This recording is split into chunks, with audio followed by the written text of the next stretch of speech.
নমস্কার। যুক্তি তর্ক সঙ্গে অর্কয়ে আপনাদের স্বাগত। আপনাদের সঙ্গে আমি অর্কপ্রভ সরকার। ভারতকে শত্রু রাষ্ট্র ঘোষণার দাবি, এরকম একটি পোস্টার বাংলাদেশের বিভিন্ন জায়গায় পড়েছে। আপনাদের মোবাইলের পর্দায় বা স্মার্ট টিভির পর্দায় আপনারা এই পোস্টারটি দেখবেন। এই পোস্টারটি লাগিয়েছে হিজবুত তাহরির। হিজবুত তাহরির একটি নিষিদ্ধ জঙ্গি সংগঠন, বাংলাদেশেও সেটি নিষিদ্ধ, এমনকি পাকিস্তানেও নিষিদ্ধ। কিন্তু 5ই আগস্ট পট পরিবর্তনের পর হিজবুত তাহরির প্রকাশ্যে নিজেদের কার্যক্রম করছে। মাহফুজ, যিনি অভ্যুত্থানের মাস্টার মাইন্ড ইউনুস বলেছিলেন, সেই মাহফুজ হিজবুত তাহরিরের সদস্য বলে অনেকে মনে করেন, যদিও মাহফুজ এই দাবির সত্যতা মানতে চায়নি। আমার মাঝে মাঝে অবাক লাগে, আমি একজন তো ভারতীয়, আমি একজন গর্বিত হিন্দু। ভারতকে ভাই আপনারা কেন শত্রু রাষ্ট্র বলেন? ভারত আপনাদের বাড়া ভাতে কোন ছাইটা দিয়েছে, এটা আমার জানার খুব ইচ্ছা। 71-এ পাকিস্তানের বাহিনীর সঙ্গে যুদ্ধ করলো ভারতীয়রা, মুক্তিযোদ্ধা বাহিনীও ছিল, কিন্তু তারা ট্রেন্ড হয়েছিল ভারতীয় সেনাবাহিনীর কাছ থেকে, এবং 3000-এর বেশি ভারতীয় সৈন্য প্রাণ দিয়েছিল। এপার বাংলায় এবং সমগ্র ভারতে বাংলাদেশের স্বাধীনতা যুদ্ধের পক্ষে সমর্থন ছিল। ইন্দিরা গান্ধী সারা বিশ্ব ঘুরে এবং অন্যান্য বিরোধী রাজনৈতিক ব্যক্তিত্বকে পৃথিবীর বিভিন্ন দেশে পাঠিয়ে বাংলাদেশে খান সেনা যে অত্যাচার করেছে তার বিরুদ্ধে জনমত গঠন করেছিলেন। আমেরিকার চোখ রাঙানি 7 ফ্লিট বঙ্গোপসাগরে পাঠানোর হুমকিকে অগ্রাহ্য করে পাকিস্তানের সঙ্গে যুদ্ধ করেছিলেন এবং বাংলাদেশ স্বাধীন হয়েছিল। তারপর একদিনের জন্য কি ভারতীয় সেনা বাংলাদেশের মাটিতে ঘাঁটি গেড়েছিল? বাংলাদেশের কোন সমুদ্র বন্দরে কি ভারতীয় নৌবাহিনীর জাহাজ থাকে? ভারতীয় সেনা কি বাংলাদেশে আছে? নেই, বলতে পারবেন না। ভারত থেকে নিত্য প্রয়োজনীয় পণ্য চায়, পাইপলাইনে গ্যাস চায়, বিদ্যুৎ চায়, লোহা চায়। ভারত বাংলাদেশের জনগণের পাশে সর্বদা থাকে। এই তো 5 কোটি ডিম পাঠানো হয়েছে ভারতবর্ষ থেকে। তারপরেও এই ধরনের কথা, ভারতীয় আধিপত্যবাদ, ভারতকে শত্রু রাষ্ট্র হিসাবে ঘোষণার দাবি। ভারতের সঙ্গে আপনারা শত্রুতা করলে বাংলাদেশ টিকে থাকতে পারবে? এই সাধারণ বোধ বুদ্ধিটুকু যদি না থাকে, সেটা অত্যন্ত দুর্ভাগ্যের বিষয়। বাংলাদেশের 3 দিক ভারত দিয়েও ঘেরা, একদিকে মায়ানমার। এই মায়ানমারের সঙ্গে আবার বাংলাদেশের সরকারের সম্পর্ক একদম ভালো নয়। তাহলে বৃহৎ প্রতিবেশী ভারতকে আপনারা শত্রু রাষ্ট্র বলে চিহ্নিত করতে চাইছেন। এবং আমি বাংলাদেশের সংবাদ মাধ্যম বলুন, সমাজ মাধ্যম বলুন, প্রত্যেকের মুখে এক সুর, ভারতীয় আধিপত্যবাদ। আমি তাদেরকে খোলাখুলি জিজ্ঞাসা করছি, ভারতীয় আধিপত্যবাদ বলতে আপনারা কি বোঝেন? ভারত চিরকাল আপনাদের সঙ্গে ছিল, এখনো আছে, আশা করব ভবিষ্যতেও থাকবে, যদি না বাংলাদেশের সরকার ভারতকে শত্রু রাষ্ট্র হিসাবে আনুষ্ঠানিকভাবে ঘোষণা করে। আর ভারতের সঙ্গে শত্রুতা করলে তার পরিণাম কি হয় সেটা আপনাদের নতুন মিত্র পাকিস্তান জানে। 3টে যুদ্ধ করেছে, শোচনীয়ভাবে হেরেছে, পাকিস্তানের অঙ্গহানি হয়েছে, এবং যত তারা পাকিস্তানে ছায়াযুদ্ধ করবে, ঈশ্বরের অভিশাপে পাকিস্তান তত রক্তাক্ত হবে। এই দেখুন, 6ই ডিসেম্বর ভোর রাতে আমাদের উত্তরবঙ্গে শিলিগুড়ি করিডর, জলপাইগুড়ি, বেরুবাড়ি ওই অঞ্চলে এক বাংলাদেশি অনুপ্রবেশকারী বিএসএফ এর গুলিতে নিহত হয়েছে, এবং দলবদ্ধভাবে ওই দুষ্কৃতীরা বিএসএফ এর ঘাঁটিতে হামলা চালায়, গুলি বিনিময় হয়। বিএসএফ এর এক জওয়ানকে 25 জন জনতা ঘিরে ধরে কোপাবার চেষ্টা করেছিল, তখন বিএসএফ গুলি চালায়, একজনের মৃত্যু হয়। আসাম বাংলাদেশ সীমান্তে একটা মনসা মন্দির আমাদের সীমান্তের মধ্যে পড়ে, তার রেনোভেশনের কাজ হচ্ছে, সেখানে বর্ডার গার্ড বাংলাদেশ এসে সমস্যা সৃষ্টি করেছে। এই যে ইউনুস বলছে না সনাতনীরা খুব নিরাপদে আছে, ভারতীয় মিডিয়ার অপপ্রচার অতিরঞ্জিত করা। আচ্ছা, চট্টগ্রামে একজন বয়স্কা মহিলাকে কি নির্মমভাবে খুন করা হয়েছে, এমনকি তুলসীর মালাটা পর্যন্ত ছিনিয়ে নেওয়া হয়েছে, তীব্রভাবে মাথায় আঘাত করে খুন করে লুটপাট করা হয়েছে। সনাতনী একতা মঞ্চের আহ্বায়ক ছিল ভদ্রমহিলার ছেলে। তারপরে সুনামগঞ্জে যেখানে মৌলবাদীরা আমাদের ধর্মীয় স্থানকে ভাঙচুর করলো, সনাতনীদের বাড়িঘর লুটপাট করলো, এক যুবক তার ভিডিও করছিলেন মানুষকে জানাবার জন্য, তাকে পুলিশ ধরে নিয়ে গেছে। আর ইউনুস মিথ্যে কথা বলে চলে বাংলাদেশে ভারত বিরোধিতার জিগির তুলছেন, কারণ এছাড়া ইউনুসের কাছে কোনো রাস্তা নেই। জিনিসপত্রের দাম অগ্নিমূল্য, মূল্যবৃদ্ধি 20%, বেকার 30%, শিক্ষিত বেকার 15%, আইন শৃঙ্খলা পরিস্থিতির দফা রফা, বিদেশি মুদ্রার ভাঁড়ারে টান, যে বস্ত্রশিল্প রপ্তানি করে বাংলাদেশ প্রভূত বিদেশি মুদ্রা অর্জন করত, সেখানেও টান পড়েছে। মবক্রেসি চলছে, মব জাস্টিস চলছে, বিচার বিভাগকে এই অধুনা যারা শাসন করছে তারা ব্যবহার করছে প্রতিহিংসা চরিতার্থ করার জন্য। ব্রিটেন সহ পশ্চিম দুনিয়ার অনেক দেশ বাংলাদেশের পরিস্থিতি সম্পর্কে উদ্বেগ প্রকাশ করেছে। ব্রিটেন তো সরাসরি জানিয়ে দিয়েছে বাংলাদেশে যে কোনো মুহূর্তে সন্ত্রাসবাদী হামলা হতে পারে। ব্রিটেনের নাগরিকদের উপাসনা স্থল, ঘিঞ্জি অঞ্চল, সভা সমিতি এড়িয়ে যেতে বলেছে, অর্থাৎ ব্রিটেনের মানুষ যাতে বাংলাদেশে না যায়। এবং ব্রিটেন পরিষ্কার বলেছে অমুসলিমদের টার্গেট করা হবে। মুক্তিযোদ্ধা বিরোধী যারা, তারা কিন্তু মুক্তিযুদ্ধের সমর্থনকারী মানুষকে টার্গেট করবে, টার্গেট কিলিং করবে। আনসার আল্লাহ বাংলার প্রধান জসিমউদ্দিন রহমানি রাজকীয় অভ্যর্থনায় জেল থেকে বেরিয়ে ভারতের বিরুদ্ধে যুদ্ধ ঘোষণা করেছেন। 174 জন জঙ্গিকে ইউনুস সরকার মুক্তি দিয়েছে, আর এই লোকটা নাকি শান্তির নোবেল পুরস্কার পেয়েছিল। হেনরি কিসিঙ্গারও নোবেল পুরস্কার পেয়েছিল। তা হেনরি কিসিঙ্গারকে লোকে যুদ্ধবাজ বলে জানে, জীবদ্দশাতেও পৃথিবীর অনেক দেশে যাওয়ার তার অনুমতি ছিল না। তাই নোবেল শান্তি পুরস্কার যে কিভাবে পাওয়া যায় সে সম্পর্কে আমরা ওয়াকিবহাল। অ্যাডলফ হিটলারকেও একবার চেষ্টা হয়েছিল যে শান্তি পুরস্কার দেবার, শেষ পর্যন্ত সেটা হয়নি। তাহলে ইতিহাসের নির্মম পরিহাস হতো। এই হচ্ছে বাংলাদেশের প্রেক্ষিত। আমাদের উত্তরপ্রদেশের মুখ্যমন্ত্রী, অনেকে তাকে বলেন মোদিজির পরেই তিনি হিন্দু হৃদয় সম্রাট, একটা কথা বলেছেন যে জিন্নার আত্মা, বাবরের জিন ঘুরে বেড়াচ্ছে বাংলাদেশে। দেখুন, জিন্নার দ্বিজাতি তত্ত্ব, তারপরে দেশভাগ, তারপরে জিন্না নিজেই বলেছিলেন নর্থ ইস্টার্ন পাকিস্তান। এখন বাংলাদেশে যারা শাসন ক্ষমতায় আছেন, যাদের সমর্থনে ইউনুসের অসাংবিধানিক সরকার চলছে, তারা কিন্তু মুক্তিযুদ্ধ বিরোধী শক্তি। তারা বাঙালি জাতীয়তাবাদকেও মানে না, বাংলাদেশের জাতীয়তাবাদকেও মানে না। 1947 সালে দেশভাগ হয়েছিল, তখন পাকিস্তান এবং ভারত দুটো দেশই স্বাধীনতা পায়। তারপর 71-এ বাংলাদেশের সৃষ্টি, এটা তো বিজয়ের মাস। কিন্তু তারা বলছেন দ্বিতীয় স্বাধীনতা আসলো 2024-এর 5ই অগাস্ট। অর্থাৎ পাকিস্তান থেকে বেরিয়ে স্বাধীন গণপ্রজাতন্ত্রী বাংলাদেশের যে সৃষ্টি, মৌলবাদীরা সেটাকে মান্যতা দেয় না। অর্থাৎ বাঙালি জাতীয়তাবাদ বাংলাদেশি জাতীয়তাবাদকে তারা মানে না, তার মূলে কুঠারাঘাত করতে চায়। অতীতেও তারা এই চেষ্টা করেছে, সফল হয়নি।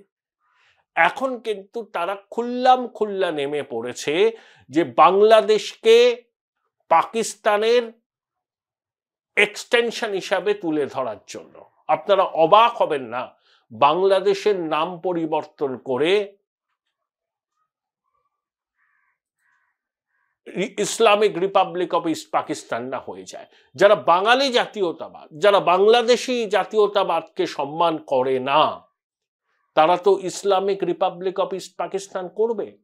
চক্ষু লজ্জার খাতিরে এখন তারা বলতে পারছে না, কিন্তু তাদের ঘোষিত লক্ষ্য হচ্ছে এটা। নইলে কায়েদি আজম জিন্নার স্মরণ সভা হয় ঢাকা প্রেস ক্লাবে, বাংলাদেশে পাকিস্তানের হাই কমিশনারের অ্যাক্টিভিটি দেখুন। কখনো তিনি খালেদা জিয়ার সঙ্গে বৈঠক করছেন, কখনো 7 তারা হোটেলের 14 তলায় সাইকেল রিক্সায় প্যাডেল করছেন। 53 বছর বাদে করাচি থেকে সরাসরি পণ্যবাহী জাহাজ আসলো চট্টগ্রামে। বাংলাদেশে এই পাকিস্তানি নাগরিকরা ভিসা পেতে তাদের কোনো ডকুমেন্টেশন করতে হবে না, ভিসা অন অ্যারাইভাল, চাইলেই তারা চলে আসতে পারবেন। পাকিস্তান বাংলাদেশের মধ্যে সরাসরি বিমান চালু হচ্ছে। যারা পাকপন্থী আছেন বাংলাদেশে, পাকিস্তান হাই কমিশনারকে ঘিরে তাদের একটা নতুন তৎপরতা শুরু হয়েছে। পাকিস্তানে কি কি দ্রষ্টব্য স্থান আছে, পাকিস্তানের স্ট্রিট ফুড, লাহোরের বিখ্যাত স্ট্রিট ফুড কতটা ভালো, কি কি সিনিক বিউটি আছে, সেই সব বলে বাংলাদেশি ট্যুরিস্টদের পাকিস্তানে নিয়ে যাওয়ার জন্য উৎসাহিত করা হচ্ছে। পাকিস্তানের বিশ্ববিদ্যালয়ে বাংলাদেশিরা পড়তে চাইলে স্কলারশিপ পাওয়া যাবে, ইত্যাদি ইত্যাদি ইত্যাদি। কিন্তু দুর্ভাগ্যের বিষয়, আম বাংলাদেশির মধ্যে পাকিস্তানে যাওয়ার খুব একটা ইচ্ছা নেই। ভারত এখন ভিসা রেস্ট্রিক্ট করেছে, কিন্তু ভারতের ভিসা পাওয়ার জন্য তাদের কি আকুল আর্তি।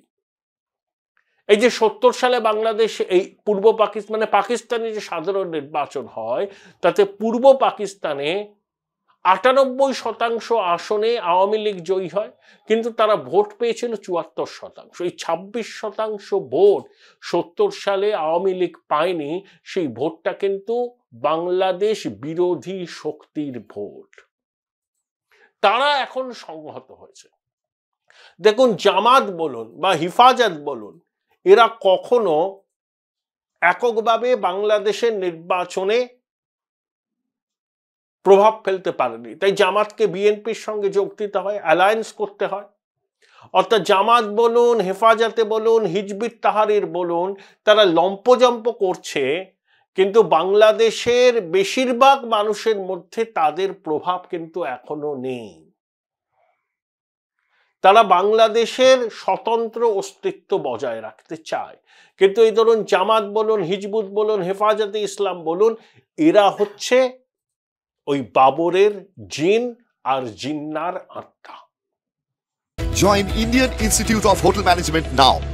Right choice, right decision. এই বাবরের জিন আর জিন্নার আত্মাকে আপনি উত্তরপ্রদেশের সাম্বালেও দেখবেন, পাথরবাজ। এরা ভারতেও আছে এবং বাংলাদেশে হিন্দু নিধন যজ্ঞের পুরোধা হচ্ছে এরা। এদের মস্তিষ্কে ঘৃণা, এরা খিলাফত প্রতিষ্ঠা করতে চায়। মুক্তির একমাত্র পথ খিলাফত। এরা গণতন্ত্র মানে না, ধর্মনিরপেক্ষতা এদের কাছে বিষধর সাপের মতো। এরা মহিলাদের আকাঙ্ক্ষাকে অবদমিত করতে চায়। মহিলাদের সমান অধিকার বলে কোনো শব্দ এদের অভিধানে নেই। এরা মহিলাদের পোশাক বিধি প্রবর্তন করতে চায় এবং মহিলারা শুধু গৃহস্থলীর কাজের জন্য। তারা যে আমাদের অর্ধেক আকাশ, এই বোধ, বুদ্ধি, চেতনা এই জঙ্গিদের নেই, জঙ্গিদের নেই। নইলে একজন মৌলবাদী মাইক ফুঁকছে বাংলাদেশের একটা বাজারে যে মহিলারা বাজার করবেন না, তাদের দোকান থেকে কেউ যেন না কেনেন। ভাবতে পারছেন? 2024 সালের ডিসেম্বর মাসে দাঁড়িয়ে এই ধরনের ফতোয়া দিচ্ছে বাংলাদেশের মৌলবাদীরা, এবং ইউনূস সরকার তাদেরকে সমর্থন করছে। জঙ্গি মৌলবাদীদের নিয়ন্ত্রণে আছে এই সরকার, এ নিয়ে কোনো সন্দেহের অবকাশ নেই। আমেরিকার ডিপ স্টেট ইউনুসকে বসিয়েছে হাসিনার সঙ্গে তাদের পার্সোনাল স্কোর সেটেল করার জন্য। বিশেষ করে হিলারি ক্লিন্টন দম্পতি এবং তাদের ইকোসিস্টেম, তারা ডেমোক্র্যাটের মধ্যে খুব সক্রিয়। এই ডিপ স্টেটের প্রতিভু হচ্ছে ইউনুস। তারা তো হাসিনাকে আপাতত সরিয়েছে, আমি কথাটা বলছি আপাতত, মার্ক মাই ওয়ার্ড। রবীন্দ্রনাথের কথা আছে না, চিরদিন কাহারও সমানো নাহি যায়। ইউনুস আর তার জঙ্গি সহযোগীরা এখন খুব আস্ফালন করছেন। মাত্র তো 4 মাস এসছেন ক্ষমতায়, আরো কয়েকটা মাস যাক না, দেখুন না আপনাদের হাল কি হয়। ওয়েট অ্যান্ড ওয়াচ, এত আস্ফালন করবেন না। ভারতকে শত্রু রাষ্ট্র বানানোর দাবি করে ঢাকা বাংলাদেশের বিভিন্ন জায়গায় পোস্টার ফেলবেন না। ভারত যদি শত্রুতা করে তার পরিণাম যে কি হতে পারে সেটা আপনাদের ধারণা নেই। আমাদের 4র্থ বৃহত্তম অর্থনীতি, আমাদের সামরিক শক্তি জানেন, আমাদের মিডল ক্লাসের সংখ্যা জানেন, বাংলাদেশের যে জনসংখ্যা তার দ্বিগুণেরও বেশি। আমাদের ডেমোগ্রাফিক ডিভিডেন্ড জানেন, বিজ্ঞান প্রযুক্তি তথ্য প্রযুক্তিতে আমাদের সাফল্য জানেন, মহাকাশ গবেষণায় আমাদের সাফল্য জানেন। কিচ্ছু জানেন না, পুচকে দেশ, ভিখিরি দেশ, ভিক্ষের পাত্র আদি ঘুরুন বিশ্বের বিভিন্ন দেশে, আমাদের টাকা দাও টাকা দাও, নইলে আমরা বাংলাদেশের মানুষকে খেতে দিতে পারবো না। এই যাদের অবস্থা, তারা বলছে ভারতকে শত্রু দেশ হিসাবে ঘোষণা করার, অর্থাৎ মস্তিষ্কে ঘৃণা। বাবর যেমন তার সৈন্য সামন্ত নিয়ে 500 বছর আগে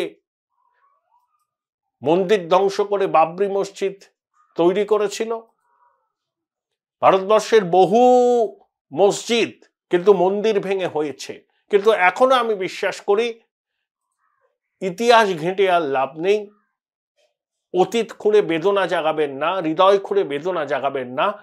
এখন মসজিদে মসজিদে শিবলিঙ্গ খোঁজার সময় নয়। রাম মন্দির হয়ে গেছে, 100 বর্ষের সাধনা, রাম মন্দির স্থাপনা হয়ে গেছে।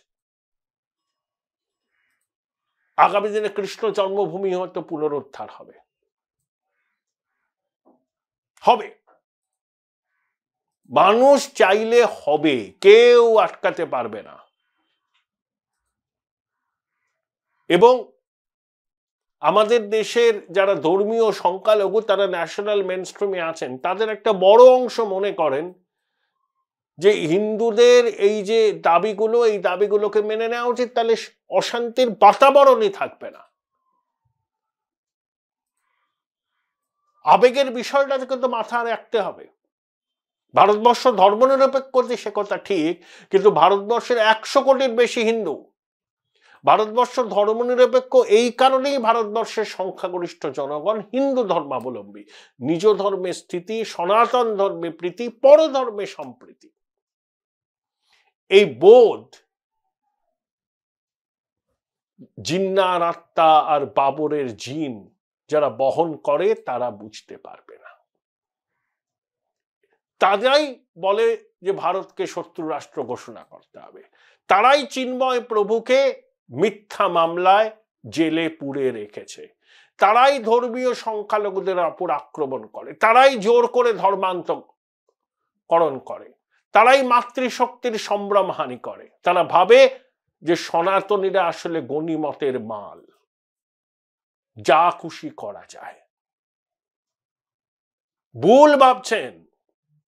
কি ভাবছেন যে ধর্মীয় সংখ্যালঘুদের এথনিক ক্লিনজিং করবেন, তাদের ঘর বাড়ি সম্পত্তি সব দখল করবেন, জোর করে বাড়ির মেয়ে বউদের তুলে নিয়ে যাবেন, ধর্মান্তকরণ করবেন, আর বাংলাদেশের সনাতনীরা চুপ করে থাকবে? তারা সংঘবদ্ধ প্রতিবাদ করছে বলেই তাদের উপর হামলা হচ্ছে, এবং জঙ্গি ইউনুসের সরকার সেই হামলা বন্ধ করতে কোনো কার্যকরী পদক্ষেপ নিচ্ছে না, নিতে চাইছে না। নিচ্ছে না নয়, নিতে চাইছে না। মিথ্যেবাদী ইউনুস মিথ্যে ন্যারেটিভ তৈরি করছে। বাংলাদেশের মানুষের মুখে খাবার তুলে দিতে পারছে না। মাছ কিনতে না পেরে মাছের কাঁটা কিনে খাচ্ছেন অনেক বাংলাদেশি।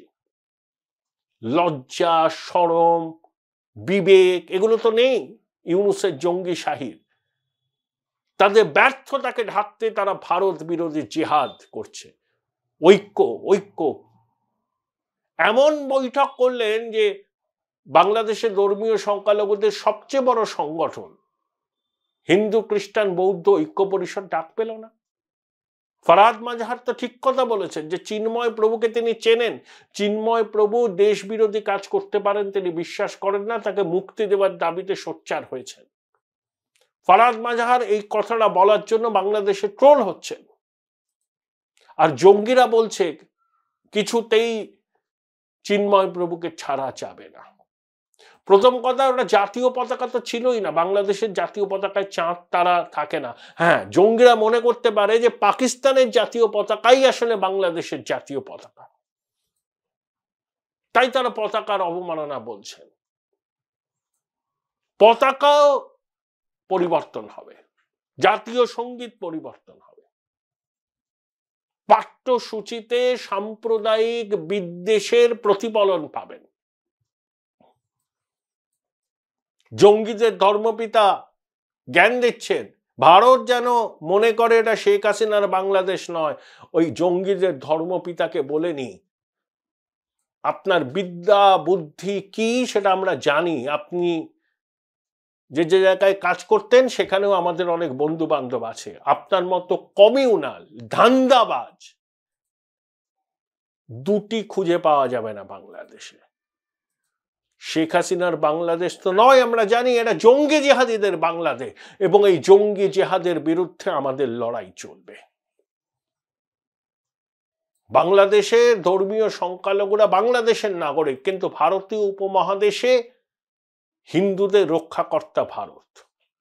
এই বিষয় নিয়ে কোনো রকম দ্বিধা রাখবেন না। আমরা কূটনৈতিক পথে সবকিছু করার চেষ্টা করব, কিন্তু ভারতকে শত্রু রাষ্ট্র ঘোষণার দাবিতে যদি বাংলাদেশ জুড়ে পোস্টার পড়ে এবং ইউনূসের সরকার সেই দাবিকে মান্যতা দিয়ে এমন এমন পদক্ষেপ নেয় যাতে প্রমাণিত হয় তারা ভারতকে শত্রু রাষ্ট্র হিসাবেই চিহ্নিত করছে, তাহলে আমরাও ধরে নেব বাংলাদেশ শত্রু রাষ্ট্র। তাহলে শত্রু রাষ্ট্রের অস্তিত্ব নাকের ডগায় রাখবো কেন? কেন রাখবো? তাহলে সেই শত্রু রাষ্ট্রের অস্তিত্ব যেন পৃথিবীর মানচিত্রে না থাকে সেটা ভারত সরকার স্থির করবে। একদিনও লাগবে না বাংলাদেশের অস্তিত্বকে মিটিয়ে দিতে, চ্যালেঞ্জ করে বলছি, একদিনও লাগবে না। ল্যাজ তুলে দৌড়বে সব। স্পর্ধা, হুমকি, ভারতকে রক্তাক্ত করবেন, চিকেন নেকে হামলা করবেন, উত্তর পূর্বকে ভারত থেকে বিচ্ছিন্ন করবেন, চোখ গেলে দেব, ঘরে ঢুকে মেরে আসবে ভারতীয় বাহিনী।